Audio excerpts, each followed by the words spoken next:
네, 오늘의 주제 찬양 밤이나 낮이나 듣고 오셨습니다.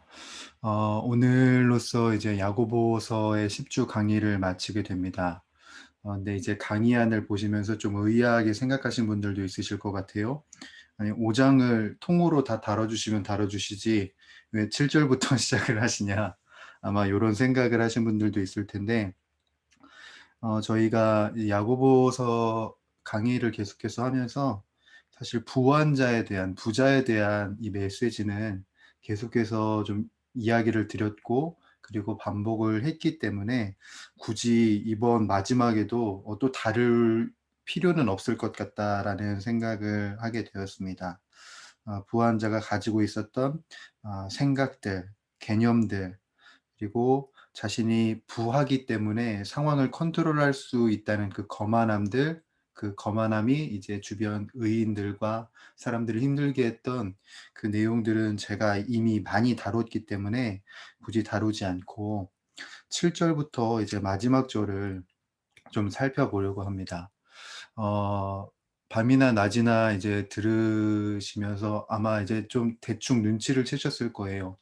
이 야고보가 마지막 야고보서를 이제 닫으면서 하는 메시지가 어떤 것이었냐면, 바로 주님의 다시 오심과, 그리고 이 땅에 오실 예수 그리스도를 우리 교회가 어떻게 맞이해야 하고, 어떻게 준비를 해야 하고, 어떻게 주님을 사모해야 하는지에 대해서 이제 마무리를 하는 것이 바로 이 야고보서의 마지막 부분입니다.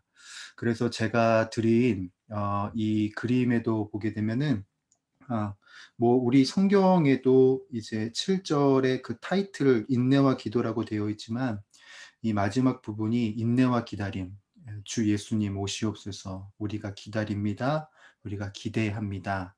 이런 메시지가 이 야고보서의 대미를 장식하는 메시지요. 그리고 우리들이 이제 최종적으로 염두하고 그리고 생각해야 할 메시지입니다. 보시게 되면은 사실 우리가 성경 곳곳을 보게 되면 초대 교회에는요, 어떤 기대가 있었냐면은 예수님께서 이제 곧 오실 것이라는 기대가 있었습니다. 그런 기대가 이제 이 초대 교회 전반에 있었기 때문에 야고보가 길이 참고 우리가 인내로서 기다려야 한다고 수신자들에게 권면을 하는 것이 이 마지막 야고보서의 마지막 내용인 것이지요. 그래서 우리의 태도가, 주님을 기다리는 우리의 태도가 어때야 하는지에 대해서 어떤 한 예를 가지고 오는데, 이스라엘 민족에게 익숙한 농부의 모습을 인용을 합니다. 그 인용 중에서도 이제 이른 비와 늦은 비에 관하여서 야고보가 가지고 옵니다. 이 이른 비와 늦은 비는 성경 이제 곳곳에서 언급이 되는데요. 그만큼 성경 곳곳에 언급이 되는 이유는 뭐냐면, 이스라엘 사람들이 너무나도 잘 알고 있는 개념이고, 그리고 이 말씀을 들으면 이 뜻이구나라는 것을 단번에 이해할 수 있기 때문에 요 이른 비와 늦은 비를 항상 가지고 옵니다. 오늘 야고보도 이제 마찬가지로 우리가 재림을 기다리는, 주님의 다시 오심을 기다리는 우리의 태도가 어때야 하는지를 이제 이른 비와 늦은 비를 통해서 가지고 오는데요. 좀 설명을 드리면, 이른 비는요, 10월 하순부터 11월 상순에 오는 비입니다. 이 이른 비가 왜 중요하냐면, 이 비가 오지 않으면은요, 뿌린 씨가 싹 트지 않기 때문에 중요해요. 그렇기 때문에 이른 비를 기다리는 거예요. 늦은 비는 뭐냐? 4월에서 5월에 오는 비거든요. 이 비가 왜 중요하냐면, 이 비가 안 오면 곡식이 성숙하지가 않아요. 이른 비에서 이제 자라기는 하지만 늦은 비를 딱 먹고 얘네들이 팍 이제 커야 되는데, 그러지 않고 시들시들해진다라는 거죠.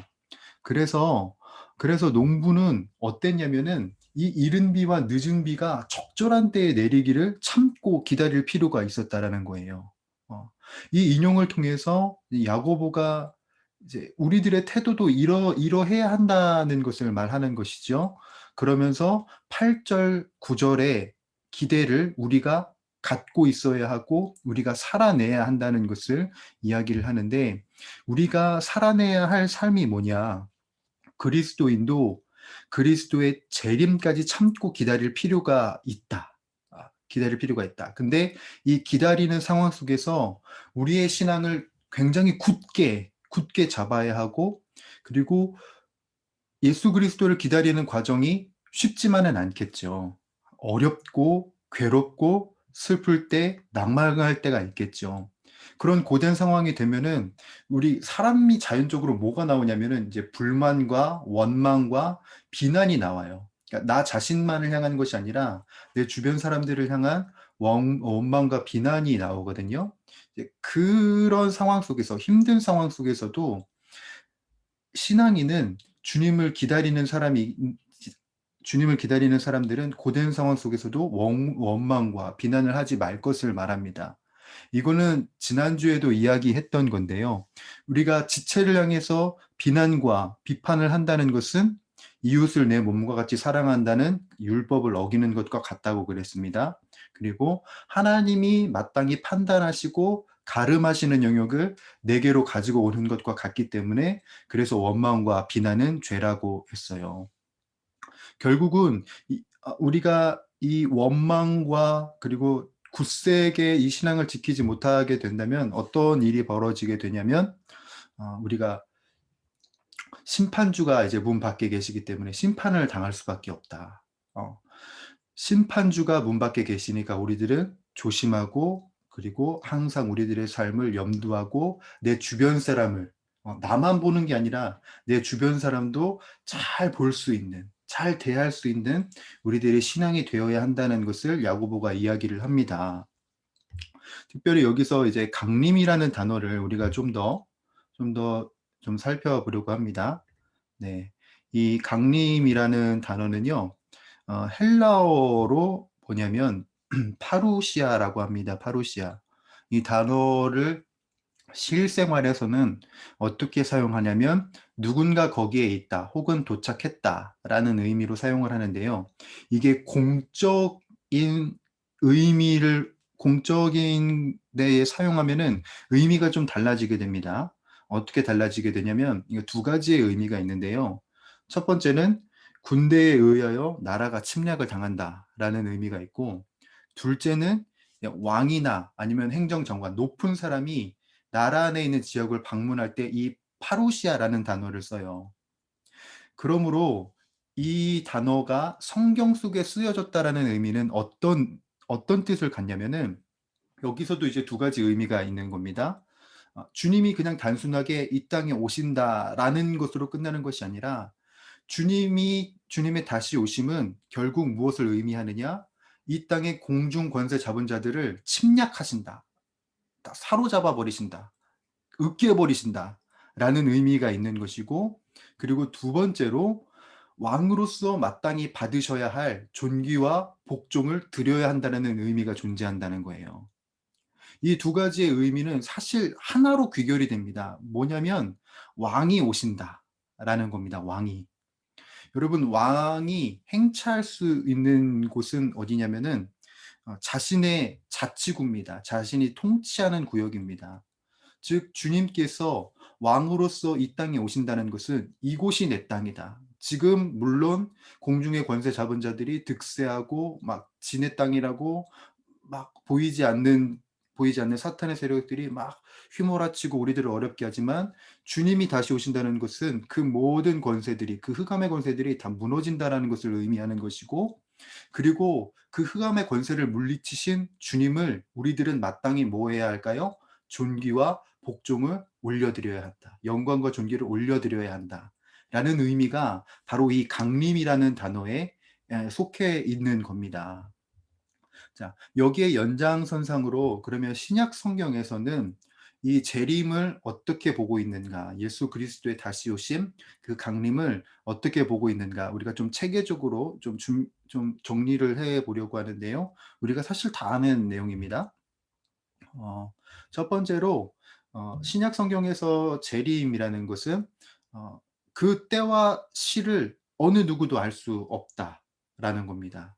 예수 그리스도 자신도 그 시기를 알지 못할 만큼 비밀로 되어 있는 것이죠. 이것을 아는 분은 누구냐면 오직 성부 하나님만 알고 계세요. 예. 즉 이 말이 주는 뜻은 뭐냐면 명백해지는 게 하나 있습니다. 그게 뭐냐? 사람이 언제 그리스도께서 오실 겁니다. 언제 재림하실 것입니다. 이 말이 진짜다 가짜다 다 싹 다 가짜다. 싹 다. 이단이나 아니면은 사이비 종교들이 이제 잘 가지고 오는 게 뭐죠? 이제 언제 종말이 날 것이다. 내가 어느 때 종말이 날지 알고 있다라고 말하면서 이제 사람들을 홀리는 거죠. 예. 예전에 우리 다미선교회 아시는지 모르겠어요. 다미선교회 때문에 굉장히 이 나라가 좀 어려웠고 시끌벅적했었던 때도 있었는데 고런 이단들이 하는 말은 아무런 쓰잘데기 없는 그냥 '허튼 소리다.'라는 것을 우리들이 인지하고 있어야 되고 분명히 생각하고 있어야 되는 겁니다. 우리가 유튜브를 보다가 어떤 막 영상들 다른 이제 영상들을 많이 보게 되잖아요. 뭐 메시지들 뭐 요즘 매체들이 하도 많아 갖고. 근데 내가 이제 유튜브의 알고리즘에 의해서 어떤 메시지를 들었는데 그 메시지에서 뭐 종말에 관해서 "언제 어느 때다."라고 말한다. 그건 과감하게 차단해 버려야 된다.'라는 게 이제 네. 당시에 나오는 거죠. 네.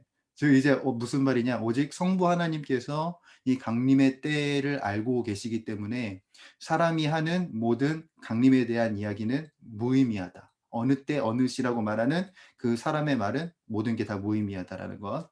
이것을 우리들이 기억을 해야 되는 것이죠. 그리고 그리스도의 재림은 예수님의 다시 오심은 신약 성경에서 누누이 말하기를 도적같이 임한다. 예기치 않은 때에 임한다라는 겁니다. 그러므로 주님의 오심이 갑작스럽게 오기 때문에 우리들은 늘 준비할 수 있는 자세와 태도를 가지고 있어야 한다라는 것이지요. 그것을 이제 또 네 가지로 좀 정리를 해볼 수 있습니다. 갑작스럽게 닥치는 그 주님의 그 재림을 우리들은 어떤 식으로 어떤 마음으로 어떤 태도로 준비를 해야 되느냐. 첫 번째, 우리가 항상 깨어 있어야 된다라는 것. 주님이 언제 오실지 모르니까 우리들이 늘 깨어 있어, 이게 뭐 잠을 자지 말라는 이야기가 아니죠. 오늘 우리가 누가복음에서도 살펴보았지만 우리가 깨어 기도하면서 우리들의 마음과 그리고 우리들의 태도를 주님께 온전히 내어 드리고 그리고 주님을 바라보는 그 전적인 신앙, 이 신앙으로 깨어 있으라는 의미인 겁니다. 두 번째, 늦더라도 우리가 실망하거나 아니면 망각하면은 안 된다. 예. 하나님의 시간이 우리 사람과 같지 않죠. 그렇기 때문에 좀 지칠 때가 있어요. '왜 이렇게 오지 않으시나.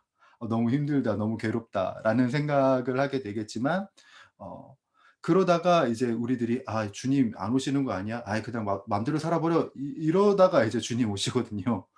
그러니까 우리들은 주님이 그 자신이 오실 때에 대해서 자신의 계획을 변경하거나 아니면 그 뜻을 포기하지 않으시기 때문에 늘 우리들은 어떤 태도를 갖고 있어야 되냐? 주님이 곧 오실 것이라는 이 경각심과 이 민감함을 갖고 우리들은 살아야 된다라는 점을 신약 성경에서는 말하고 있습니다. 세 번째, 우리에게 주어진 시간은 어떤 시간이냐면 왕의 도래를 준비하는 시간이라는 겁니다. 지금 우리가 누리고 있는 이 시간들, 우리가 지금 살고 있는 이 시간들은 그냥 나만 좋고 나만 기쁘고 내 풍족함과 내 뭐 모든 것을 이제 자아 실현을 위해서 채워지는 그런 시간들이 되는 것이 아니라 바로 하나님을 기다리고 기대하고 사모하는 시간으로 하나씩 하나씩 채워야 된다. 그래서 성경은 뭘 말하죠? "술 취하지 말고 우리가 스스로 거룩해야 한다. 어둠의 일을 버리고 오직 예수 그리스도로 옷 입어야 함을 신약 성경은 계속해서 강조를 하지요. 마지막으로 우리가 의외로 이 부분을 놓치게 되는데 신약 성경에서는 예수 그리스도의 재림을 이야기할 때 우리의 태도가 어때야 되는지 말하냐면 사람과의 바른 관계를 유지해야 된다고 이야기를 해요. 서로가 서로를 용서할 줄 알고 격려할 줄 알고 친교하면서 이웃을 내 몸같이 사랑함을 실천하는 거죠. 어떻게 보면 첫 번째, 세 번째까지는 이제 하나님 사랑에 관한 것이지만 네 번째는 이웃 사랑에 관한 것. 그러니까 재림에서도 이 주님의 그 법칙, 율법을 관통하는 이 사랑의 법칙이 있다라는 겁니다. 하나님을 사랑하는 모습, 그리고 이웃을 사랑하는 모습, 이 모습이 우리들이 가져야 할 태도이면서 마음가짐임을 야고보 지도자는 우리들에게 강조를 하고 있다라는 점이죠. 그래서 우리들에게 지금 맡겨진 이 시간들 속에서 주님을 밤이나 낮이나, 밤이나 낮이나 우리들은 기대하고 기다리고 사모하면서 살아야 된다라는 겁니다. 그다음으로 이 강림에 대해서, 재림에 대해서 이야기를 한 다음에 우리들의 태도에 대해서 계속해서 이제 야고보가 강조를 하고 있는 것을 보게 됩니다. 10 절에서 11 절을 보게 되면 이렇게 기록이 되어 있어요. 형제들아, 주의 이름으로 말한 선지자들을 고난과 오래 참음의 본으로 삼으라. 보라, 인내하는 자를 우리가 복되다 하나니 너희가 욥의 인내를 들었고 주께서 주신 결말을 보았거니와 주는 가장 자비하시고 긍휼히 여기시는 이시니라. 네. 우리가 종말론적 삶을 이제 살아간다는 것, 그리고 주님을 기다리고 기대하는 삶을 산다는 것은 우리가 이제 경험해 보지 못했던 일이죠. 그런데 이미 우리들의 믿음의 선진들이 이 삶을 살아냈고 어떻게 버텨왔으며 어떻게 살았는지를 우리들은 구약과 그리고 신약을 통해서 보게 됩니다. 그 사람들을 이제 우리가 보면서 고난을 인내함이, 그리고 오래 참음이 이런 유익이 있고 그 사명을 최선을 다해 감당한 자에게 주는 상급이 이렇게 아름답구나라는 것을 우리들은 귀한 깨달음을 얻게 되고, 그리고 우리가 재림을 기대할 수 있는 증거를 얻게 된다고 이야기를 하지요. 그래서 야고보가 이제 가져오는 한 인물이 누군가요? 바로 욥입니다. 욥. 이 욥으로 말할 것 같으면 아주 인내에 강했던 사람이지요. 자신의 재산과 가족, 그리고 심지어 몸이 무너지는 중에도 뭘 합니까? 자신의 영이 무너지지 않도록 격렬하게 저항합니다. 그 상황에 저항을 해요. 주변에 친구들이 이제 찾아와요. 찾아오면서 이제 위로라고 한답시고 "너에겐 뭔가 죄가 있을 것이야. 그러니까 너가 힘들지. 너가 어렵지."라고 이제 말을 하게 되면서 이제 논쟁이 이루어지지만 결국은 이 욥이 그 상황과 그 환경을 철저하게 인내함으로 인해서 주님을 향한 신앙을 놓치지 않았다는 것. 이것을 이제 야고보가 가지고 오는 겁니다. 어 욥기를 보게 되면은 이런 구절들이 있어요. 이 세 번역을 제가 가지고 왔는데요. "하나님이 나를 죽이려고 하셔도 나로서는 잃을 것이 없다. 그러나 내 사정만은 그분께 아뢰겠다. 하늘에 내 증인이 계시고 높은 곳에 내 변호인이 계신다. 나는 확신한다. 내 구원자가 살아계신다.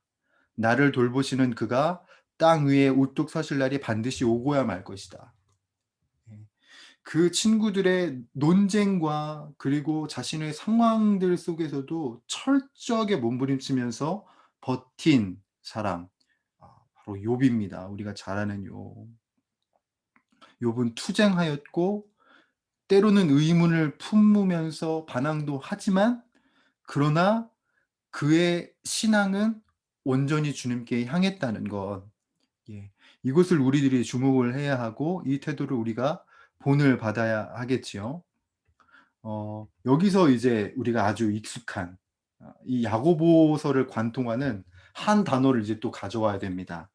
제가 처음에 서두에 다뤘던 휘포모네죠, 휘포모네. 이 단어를 저도 사랑하게 됐어요. 자, 이 휘포모네, 우리가 한번 들었지만 또 한번 이야기를 나눠 보죠.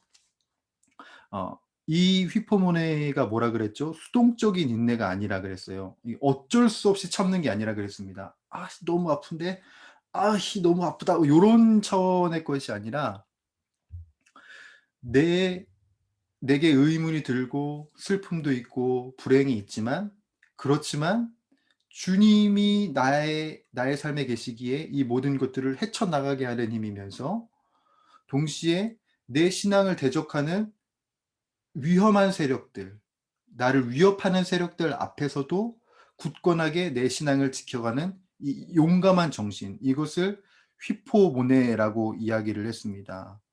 어 이것은 어쩔 수 없이 버티는 것이 아니라 그 상황 속에서 내가 할 수 있는 최대의 것, 최선의 것, 최고의 것을 하면서 내가 해야 할 그 마땅한 사명을 지키면서 나아가는 삶. 이것을 휘포모네라고 이야기를 했지요. 그래서 어 이렇게 또 정리할 수 있을 것 같습니다. 우리가 아무런 불만이나 아무런 의욕이 생겨나지 않는 신앙도 신앙이지만, 정말 위대한 신앙은 뭐냐? 정말 위대한 신앙은 내가 폭발할 것 같아요. 지금 이 순간을 닥친 내 스스로가 너무 힘겹고 어려워 가지고 내 감정이 폭발할 것 같아요. 그래서 괴로워요. 그럼에도 불구하고 여전히 신앙을 지키면서 나아가는 것이 정말 위대한 신앙인 것이지요. 때로는 그 상황들 속에서 '하나님이 나를 잊어버리지 않으셨나? 하나님이 나를 놓쳐 버리신 건 아닌가?' 생각될 때가 한두 번이 아니죠, 사실 우리 모두가.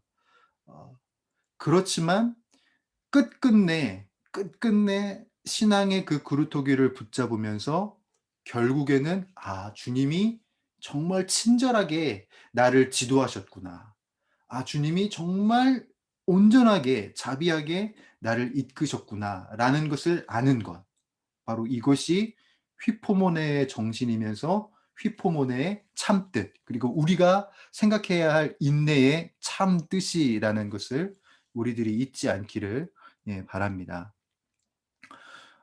이 인내의 삶을 살아가면서 동시에 이제 야고보가 그 당시 교회에 있었던 허탄한 행위에 대해서 어 지적을 하고 강조하는 것을 보게 됩니다.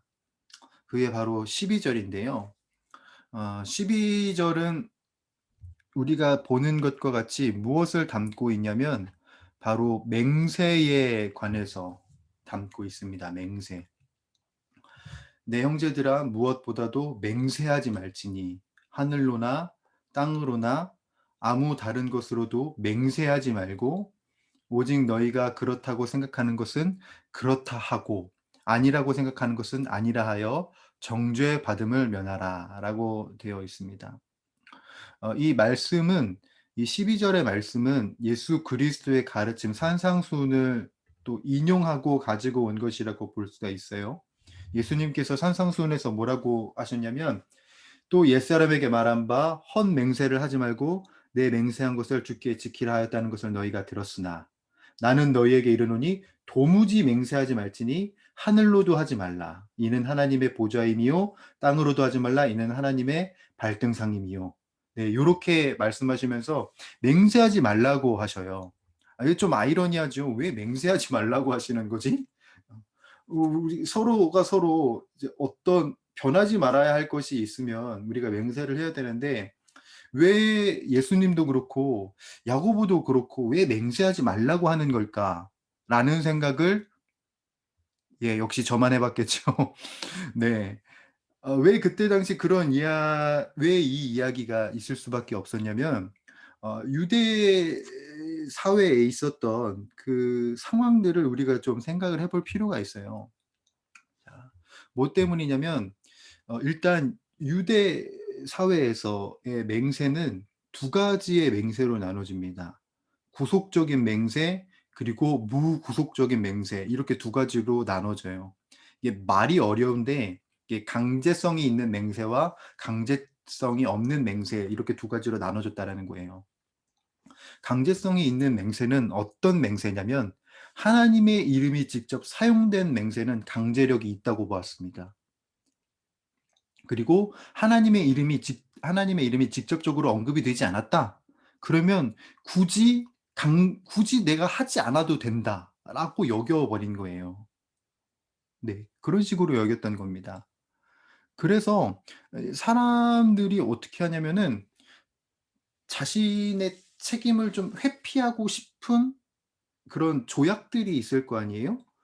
그때가 딱 되면은 하나님의 이름을 쓰지 않아요. 하나님의 이름을 쓰지 않고 하나님의 이름을 언급하지 않고 그냥 나는 맹세해."라고 이야기를 해 버리는 겁니다. 아이. 그래서 결국 이 이게 어떻게 돼 버리냐면은 맹세 자체가 되게 웃겨 버리는 거예요. 이 '맹세를 했는데 안 지켜도 된다.'라는 아주 희한한 발상이 이제 생겨나게 됐다라는 겁니다, 유대 사회에서. 그리고 또 하나, 유대 사회에서는 참 맹세하는 일이 빈번히 이루어졌다고 해요, 빈번히. 참 근데 맹세가 우리도 그냥 딱 일반적으로 생각하면 이 맹세가 너무 반복되면은 어떤가요? 이게 너무 많이 반복되면은 오히려 그 맹세에 대한 신뢰성이 크게 떨어져요. 그쵸? 그리고 또 하나, 이 맹세가 계속해서 이제 사람들 입에서 오르락내리락 한다는 것은 그 당시 사회가 신실했던 사회라는 걸 의미하는 걸까요? 아니면은 뭔가 믿음직스럽지 않은 사회 분위기라는 것을 의미하는 걸까요? 후자죠, 후자. 후자. 뭔가 분위기 자체가 이제 거짓말을 하는, 거짓말이 익숙한, 허위와 사기가 이제 허 성행한다라는 이제 반증이 바로 거기에서 이제 나타나게 되는 거예요. 제가 이제 교재에도 적어 놨지만 정직한 사회는 맹세라는 단어가 사실 필요하지가 않아요. 왜냐면 그 자체로 정직하니까.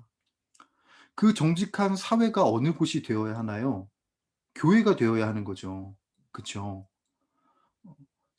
왜냐하면 교회는 이미, 그 성도는 이미 하나님의 이름 앞에 서 있는 사람이고 하나님 앞에 서 있는 자들이 모인 곳이 교회고 성도잖아요. 그쵸. 근데 이 교회가 하나님의 이름 앞에 서 있으면서도 하나 오히려 맹세한다고 말하면서 지키지 않는다. 이행하지 않는다. 이거는 말이 안 되는 거죠. 말이 안 되는 거죠. 그래서 예수님도 그렇고 야고보도 그렇고 교회가 그런 장소가 되어서야 되겠냐? 성도가 그래서야 되겠냐?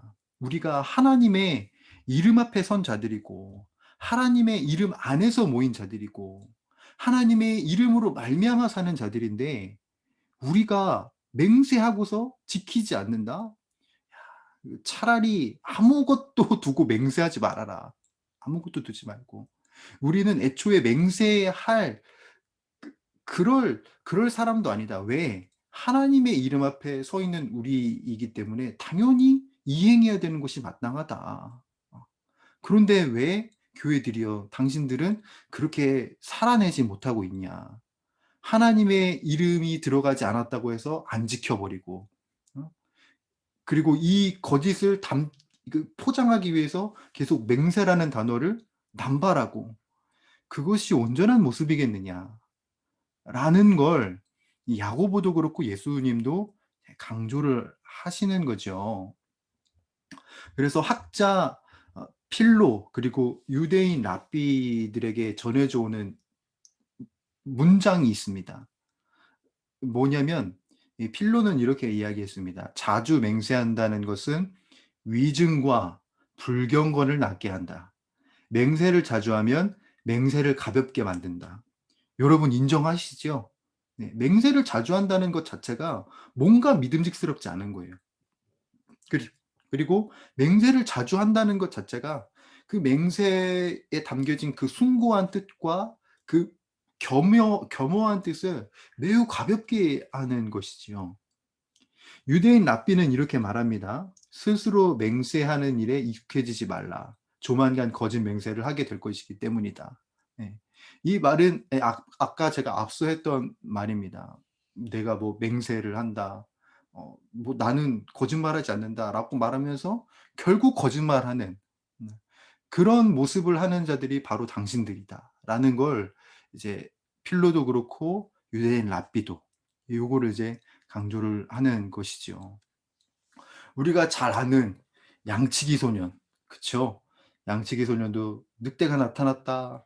예, 그거 이제 계속 이제 말했다가 결국은 이제 거짓말로 여겨서 다 이제 양들이 잡아먹혀 버렸는데, 성경이 우리들에게 요구하는 것은 주님 오실 그때가 오기까지, 주님 다시 오실 그때가 오기까지 뭐 맹세를 아예 하지 말라 요런 의미가 아니라, 하나님의 이름 앞에 우리가 서 있기 때문에 우리들이 말한 것과 그리고 우리들이 관계 속에서 맺은 그 대화들은 분명히 이행하고 진실을 보여야 할 필요가 있다라는 것을 지금 야고보는 강조하고 예수님도 강조하고 있다는 것을 우리들은 잊어서는 안 됩니다. 교회가 자꾸 이제 맹세한다고 하면서 지키지 않으면 더욱더 그 신뢰도가 떨어져 버리겠죠. 지금 이 초대교회, 이 야고보서가 작성됐을 당시에 교회가 그랬던 겁니다. 교회의 신뢰도가 점점 추락해요. 서로가 서로 맹세라고 말하면서 맹세를 이행하지 않는 모습들이 이어지다 보니까 교회의 신뢰도가 점점 추락하는 겁니다. 가뜩이나 차별이 있고요. 빈부격차를 더욱더 극명하게 하고요. 어 그런 상황 속에 있는데 이젠 거짓말까지 한다. 다툼과 거짓말까지 일삼는다. 이거는 참 통탄할 만한 일인 것이지요. 이 말씀은 이제 오늘날 우리 교회를 향한 메시지이기도 합니다. 교회가 분명히 하나님 앞에 선 자들로서 지키고 그리고 이행해야 할 법칙과 사회적인 그 도덕적인 의무들과 여러 가지 그 약속들, 하나님의 이름으로 우리들은 당연히 이행을 해야지요. 근데 하나님의 이름 앞에서 우리들은, 네, 거짓을 일삼는 한국 교회의 모습은 아닌지 좀 우리가 생각해 보고 그리고 고민해 보고 좀 염두해 봐야 할 필요가 있다고 생각이 됩니다. 마지막 때에 우리 교회의 모습은 어떤가? 한국 교회의 모습은 어떤가? 주님의 이름 앞에 선 우리들의 행실이 정말 바른가, 옳은가를 좀 살펴볼 수 있는 우리들이 되기를 바라 봅니다.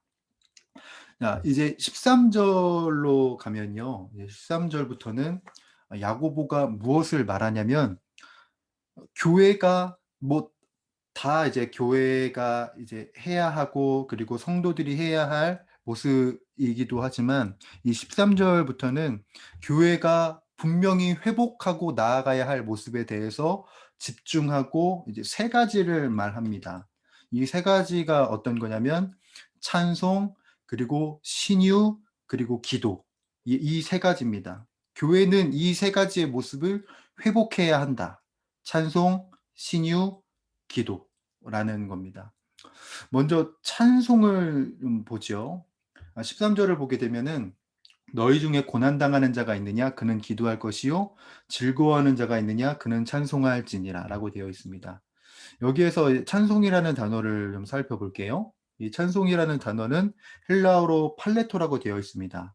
요거는 찬송이 맞아요. 찬송도 맞지만 동시에 어떤 것도 있냐면, 어떻게도 말할 수 있냐면 시편이라고도 할 수 있습니다. 시편.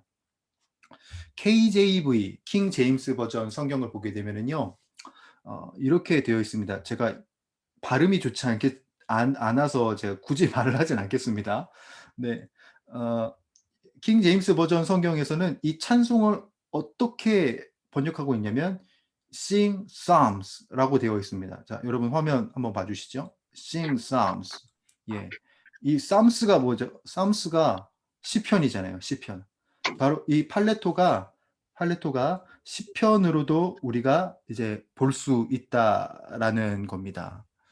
자, 그래서 이 시편이라고 우리가 볼 때에, 여러분 시편은 이게 노래이기도 하지만 기도이기도 합니다. 즉 13 절은 뭐냐면은 기도가 반복되어 있는 것이라고 봐도 무방한 거예요. 어 시편의 저자 중에 우리가 아주 잘 아는, 그리고 대부분의 시편을 지은 한 사람이 있습니다. 그 사람이 이제 다윗이죠. 이 다윗이 자신이 이제 죽기 전에 이제 그 메시지를 이제 남기면서 스스로를 이제 뭐라고 말하냐면요. 사무엘하 23장을 보게 되면 스스로를 이스라엘에서 가장 노래 잘하는 자라고 스스로를 지칭을 해요. 스스로를.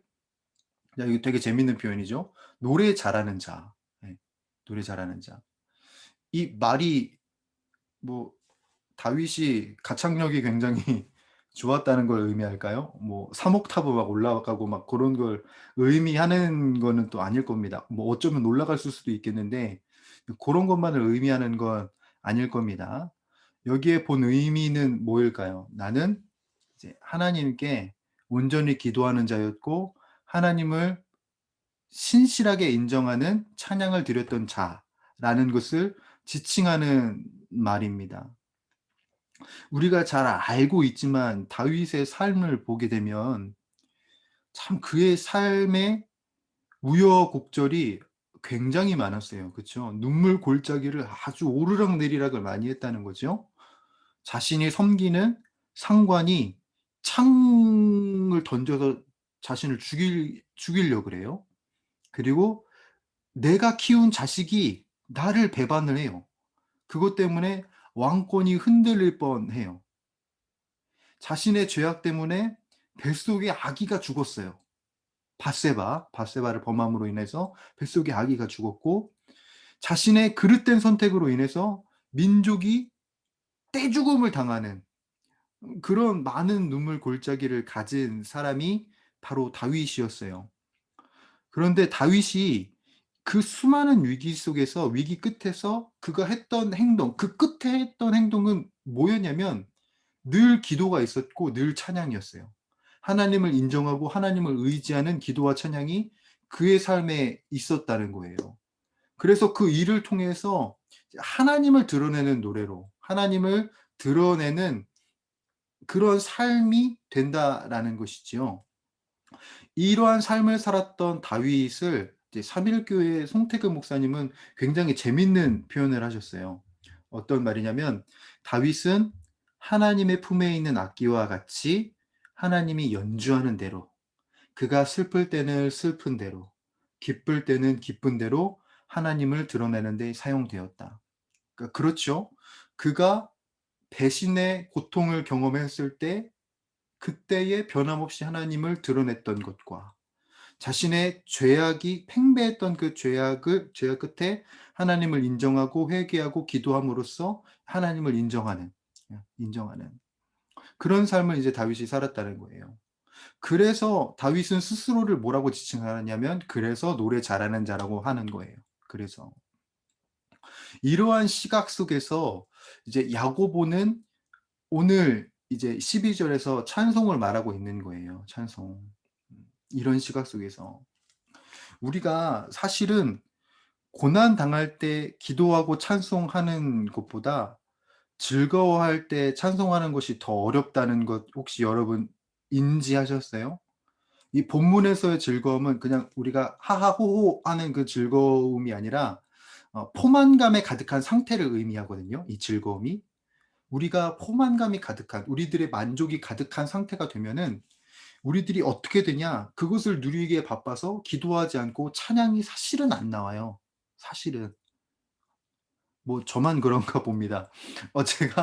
저도 뭔가 좀 여유롭고 뭔가 좀 넉넉하면은 제가 찬양이 나오기보다도 그냥 그 상황에 빠져서 즐거움을 누리고 기쁨을 누리고 하나님을 생각하지 않았던 때가 훨씬 더 많은 것 같아요. 그러므로 지금 야고보가 교회가 회복해야 할 모습은 뭐냐? 기쁠 때나 배부를 때나 언제나 하나님을 찬양하는 모습을 살아가는 것.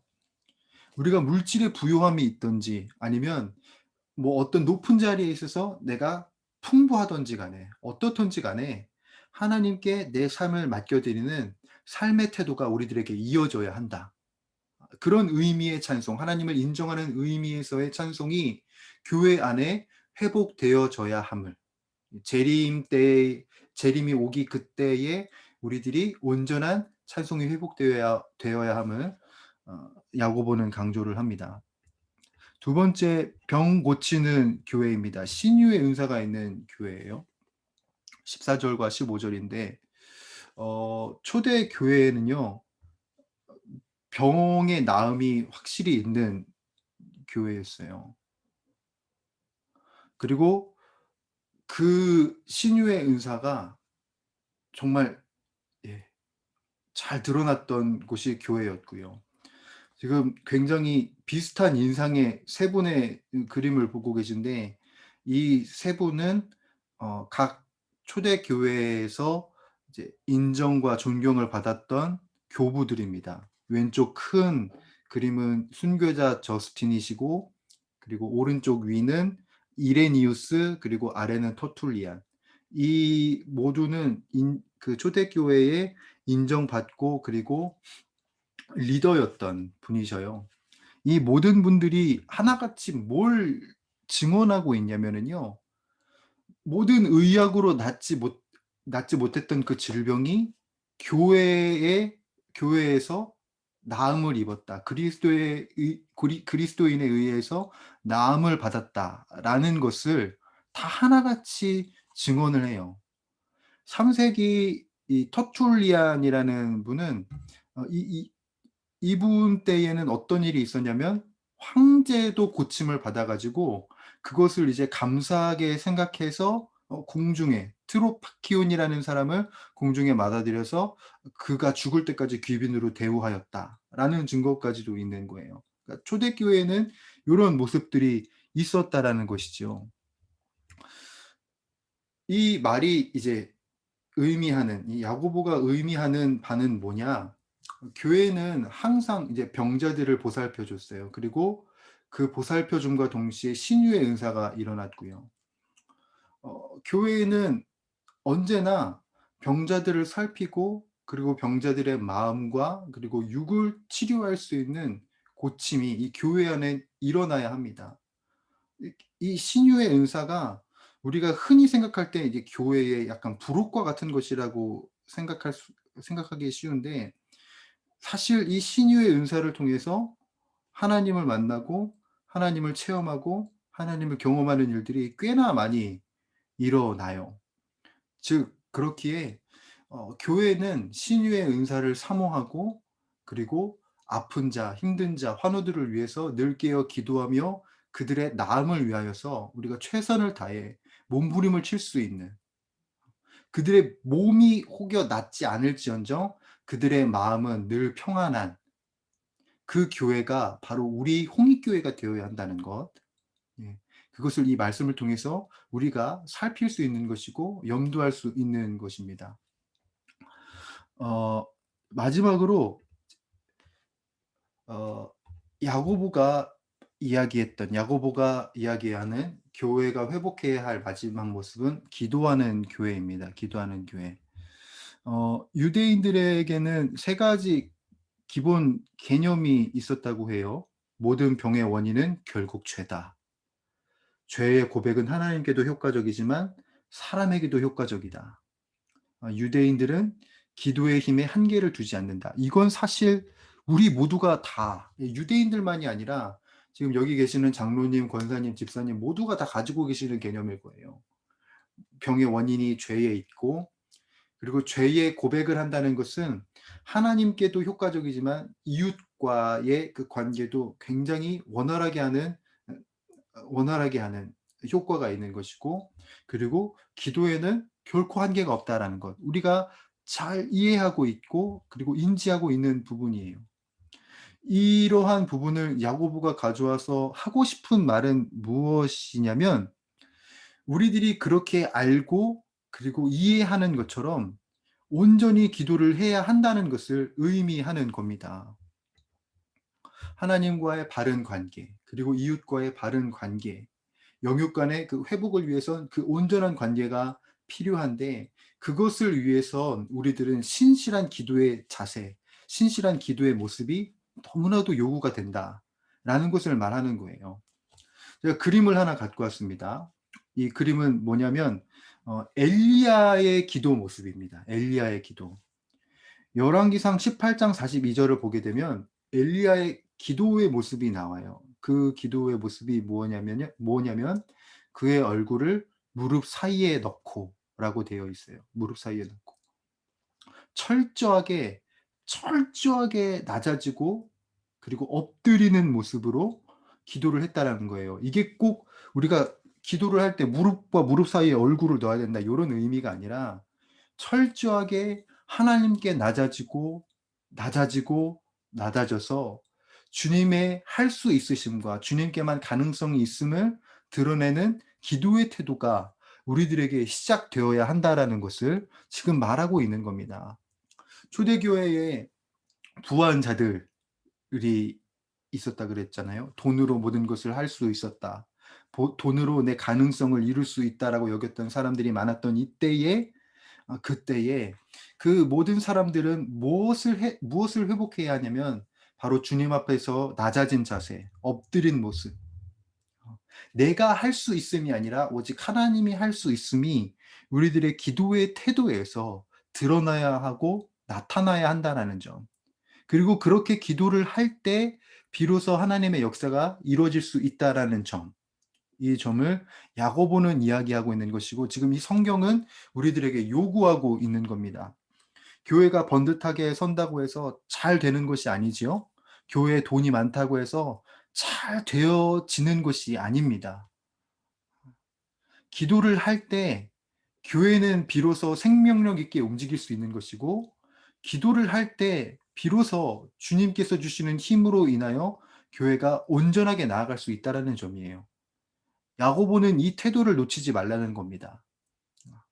어떠한 상황 속에서도 어떠한 환경 속에서도 재림이 예수 그리스도의 재림이 가까워 오니 우리들은 철저하게 더 주님을 인정하고 그리고 주님을 의지하는 신앙으로 돌아가야 한다라는 점을 야고보는 계속해서 강조를 하고 있다라는 겁니다. 이 세 가지가 바로 교회가 회복해야 할 모습, 찬송, 신유, 기도.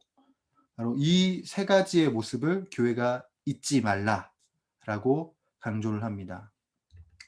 마지막으로 네, 여러분 끝입니다. 이제 조금만 더 견디시면 돼요. 네, 조금만 더. 19절에서 20절로 이제 대망의 마무리를 이제 하게 됩니다. 19절에서 20절은 이렇게 기록이 되어 있지요.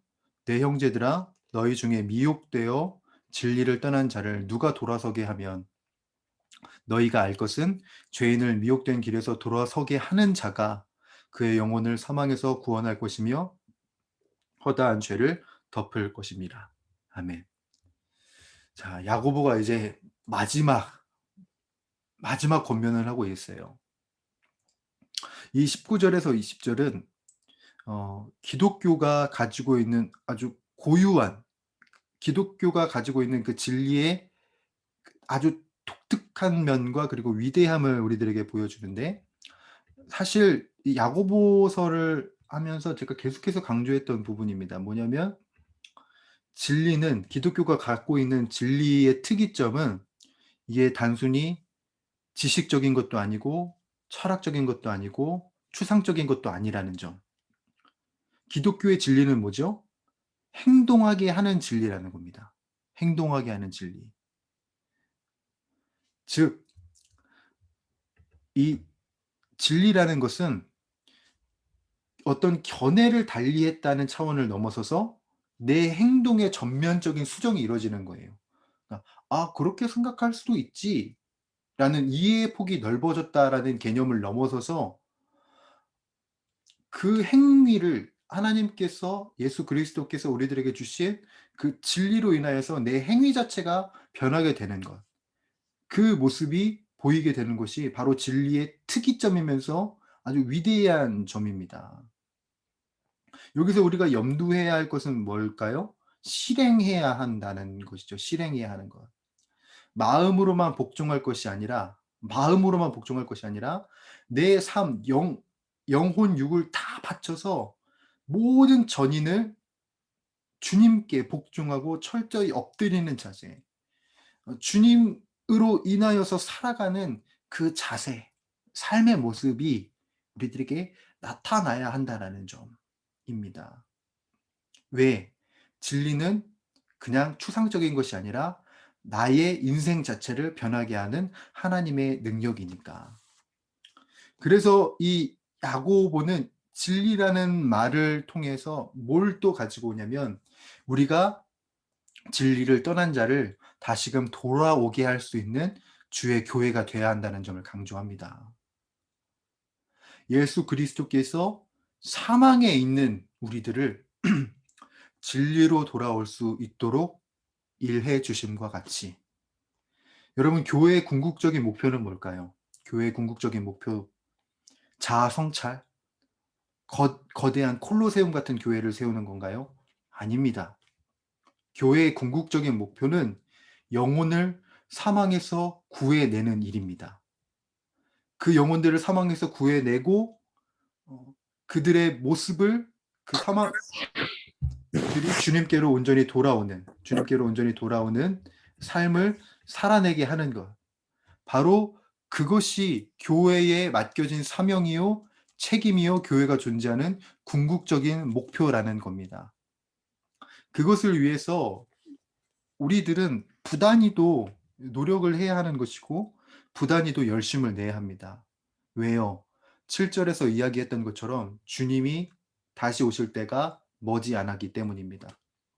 그렇기에 우리들은 긴급한 마음을 가지고 갈급한 마음을 가지고 이웃을 사랑하면서 또한 하나님을 사랑하면서 내 주변을 그리고 하나님을 온전히 섬기는 모습을 살아내야 한다라는 것이지요. 이렇게 야고보는 최종적으로 우리가 살아내야 할 진리, 그것은 교회의 영혼 구원 사역을 염두하고 명시하면서 이 야고보서를 마무리하게 됩니다. 우리가 성화와 성숙에 이제 이르는 것은 단순히 그것이 이제 주님께서 원하시는 것, 그리고 그것이 좋기 때문만은 아닙니다. 주님께서 궁극적으로 원하시는 것은 성화와 성숙에 이른 우리들의 삶의 모습을 보고 주변 사람들이 돌아오는 것을 원하시는 것이죠. 예. 그렇기에 우리들은 성화와 성숙을 위해서 부단히도 노력을 해야 하고 부단히도 간구해야 하고 갈망을 해야 하는 것입니다. 그래서 참 이 야고보서를 제가 하게 되면서 사실은 이 야고보서 강의하기 전에는 이게 단순히 개인적인 차원의 믿음의 행위라고만 생각을 했거든요. 근데 야고보서를 심도 있게 좀 다루다 보니까 그냥 단순한 한 개인이 아니라 공동체에 관한 메시지였고 교회에 관한 메시지였으며 교회가 온전케 됨으로 인하여서 영혼 구원을 위한 그 하나님의 마음이 있는 성경이었구나라는 것을 좀 깨닫게 되는 시간이었습니다. 제 개인적으로는 참 좋았는데 우리 우리 집사님들, 장로님들, 권사님들 네 부족한 강의 들어 주셔서 너무나도 네 감사드립니다. 어 네 우리가 다른 건 다 잊어도 잊지 말아야 할 것은 뭐냐면 성화와 성숙이라는 이 단어를 꼭 기억해 주셨으면 좋겠고요. 그리고 이 야고보서를 보심에 있어서 이 야고보서를 이제 살펴보심에 있어서 이들의 수신자가 어떤 상태였나 요것만 딱 알아도 이제 우리가 어떤 개념들은 놓치고 헬라어도 이제 다 잊어버리겠지만 이제 그 수신자의 상황만 알더라도 '아 그래. 요런 상황이었지. 그래서 이런 말씀이 나올 수밖에 없었지. 그러면은 우리 목장은 어떻게 살아야 할까? 우리 교회는 어떻게 살아야 할까?' 이것을 이제 우리가 생각할 수 있는 거거든요. 그래서 어 이 야고보서의 수신자 그리고 작성한 사람 그리고 성어와 성숙이라는 이 키워드를 네 우리 성도님들은 꼭 잊지 말아 주시고 기억해 주시고 우리가 서로가 서로 성화와 성숙에 온전히 이르러서 우리 홍익교회 온전한 교회로 우리가 함께 만들어 가기를 네 바라 봅니다. 목요일 네 참 9시 에서 10시 이 시간이 참 힘든 시간인데 10 주간 끝까지 달려와 주신 우리 성도님들께 너무 감사드리고요. 주님의 은혜와 평강이 우리 성도님들께 늘 있기를 바랍니다. 네, 제가 이제 마지막으로 네, 기도하고 마치도록 하겠습니다. 하나님 감사합니다. 이 10주간의 여정을 끝까지 달려올 수 있도록 힘을 더하여 주시고 은혜를 베풀어 주신 주님. 주님께서 허락하신 이 10주의 시간을 통하여서 우리가 살아내야 할 성화와 성숙의 삶이 얼마나 필요한 것인지 깨닫게 되었습니다. 점점 더 신뢰를 잃어가는 교회의 필요한 모습, 점점 더 신뢰를 잃어가는 그리스도인들에게 필요한 성화와 성숙의 모습을 우리들은 온전히 살아내게 하여 주옵시고, 주님 다시 오실 때까지 신실하게, 진실하게, 거룩하게 살아갈 수 있는 우리 모든 성도님들 다 될 수 있도록 힘을 더하여 주시고 능을 더하여 주옵소서. 힘겨운 아멘. 상황 속에서도, 어려운 상황 속에서도 주님을 붙잡기를 마다하지 않게 하여 주시옵고, 이 신앙의 길을 걷는 것을 후회하지 않고 후퇴하지 않고 주저하지 않는 우리 홍익교회의 모습이 다 되게 하여 주옵소서. 주님, 깨달아 우리가 얻게 된 이 모든 지혜와 지식이 우리들의 삶이 되기를 간절히 소원합니다. 남다른 아멘. 하나님의 사람으로, 세상 사람과 구별된 하나님의 사람으로 우리가 온전히 서게 하여 주시옵고, 우리를 아멘. 통하여서 수많은 사람들이 주께로 돌아오는 은혜의 역사가 나타나게 하여 주시옵소서. 아멘. 주님, 우리 성도님들 긴 강의를 마치고 이제 잠자리에 듭니다. 하나님의 힘과 능력이 우리 모든 성도님들께 있어 내일과 영원을 승리할 수 있는 힘을 얻게 하여 주옵시고, 우리가 아멘. 늘 승리하며 전진하는 하나님의 군대로 쓰임 받을 수 있도록 주여 돌보아 주시고 붙들어 주시옵소서. 감사와 아멘. 찬양을 우리 주님께 올려드리오며 주 예수 그리스도의 이름으로 간절히 기도드리옵나이다. 아멘. 아멘. 네, 우리 마지막이니까 하나님께 영광의 박수 한번 올려드리도록 하겠습니다. 네, 너무 고생 많으셨고요. 장로님, 권사님, 우리 집사님들, 우리 청년 지체들 함께 해주셔서 너무나도 감사드립니다. 네, 10주간 고생하셨고요. 오늘 평안한 밤 되시기를 바랍니다. 모두 안녕히 주무십시오. 다음에 또 뵙겠습니다. 감사합니다. 감사합니다.